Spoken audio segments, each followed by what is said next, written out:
All right, so that was about a month ago. I talked about on this show, and now in a couple weeks ago, between the last time I did a show here 3 weeks ago, and today's show, I got an interesting comment on this video from I guess somebody in Canada, because I mean the first three words in the comment are "here in Canada," so I mean automatically I'm thinking like, is this going to be a U.S. versus Canada thing here? Like, I mean, it's an outrage. But anyways, I mean, the comment is, here in Canada, we're allowed to fight as kids from 9-year-old plus. You only get 2 minutes for roughing. And I mean, I just look at that, I'm thinking, well, I mean, obviously I'm talking about, the Philadelphia Flyers here, Zach Ronaldo. This is, a Philadelphia sports talk show. I mean, I never played hockey in Canada. I wouldn't know that those would be the rules up there. Like I said, I mean, in youth hockey here, from what I remember, and even the adult hockey league that I'm going to play at, where I used to play youth hockey, there's no fighting allowed. And especially as a kid, and I'm thinking, really, 9-year-old plus in Canada, you're allowed in youth hockey. You're allowed to fight. I mean, even if that's the rule, I don't know who would, which kid's parents would advocate that in the first place, in any hockey, in any youth hockey league, whether it's the United States, whether it's Canada, whether you're playing hockey on Mars. I don't know who would advocate something like that in the first place. Like if you're playing, okay, if I'm like somebody, if I'm just playing hockey with friends at a pond, up in Canada, and just playing like friendly hockey, are you allowed to like just get in random fights there? Would people advocate that? I mean, first of all, I don't understand. Out of all I say in this, or said here in this quote unquote tape, as I call it, or YouTube clip here, it's the full thing, 6 minutes. Why is the response to all this, here in Canada, we're allowed to fight as kids from 9-year-old plus, or you only get 2 minutes for roughing. I mean, let me tell you, I mean, when I played youth hockey, if I dropped the gloves and got in a fight, regardless of the rule, I mean, I'm sure my parents would have been, pretty disappointed in that, as well as regardless of what the rule was, whether I was playing in Canada, where maybe that would be allowed, or whether it wouldn't be.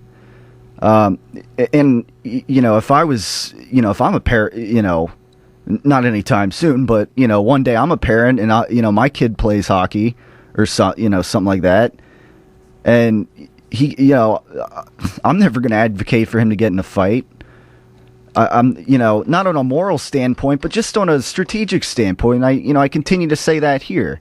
And with the NHL, I mean, I guess the moral standpoint of it right now is just kind of thrown out the window, because, obviously it's allowed in the NHL, even though, I mean, depending on the severity of some of the things that happen, which, there's been some things this year that have happened in the NHL that have resulted in, multi-game suspensions and, that have come out of fighting and this and that. But just even on just a strategic standpoint, I mean, again, the whole thing where I'm going with this, with getting in fights and trying to set some kind of a tone for the game, for an NHL hockey game, I'm not, nobody has really been able to convince me that really equates to any form of winning. And in fact, the accumulation of unnecessary penalties and getting in fights, which Zach Ronaldo is, to, the degree of being the fourth highest penalty minutes player, this past season, to me that hasn't correlated with the Flyers making a deep run in the NHL playoffs this year and perhaps landing a spot in the Stanley Cup playoffs. Or in the Stanley Cup Finals.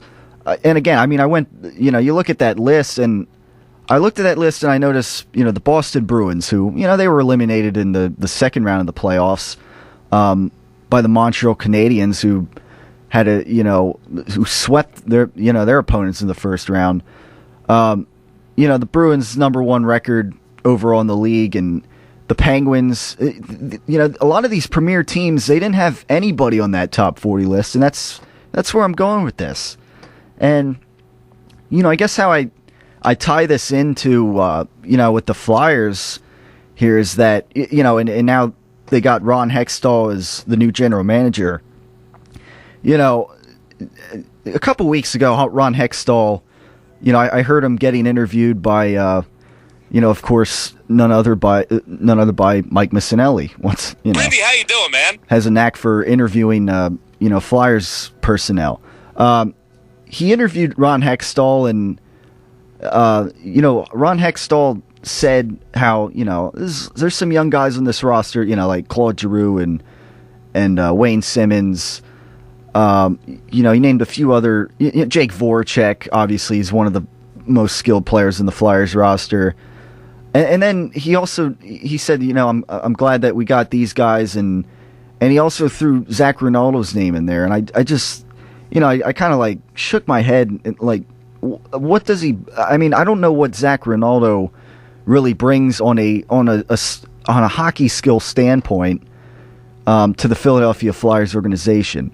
And I just don't understand how, this constant, insinuation that, Zach Rinaldo setting a tone, trying to get the other team to commit penalties, get them frustrated. I just don't understand how that fits into the picture of the Flyers being a very successful hockey team.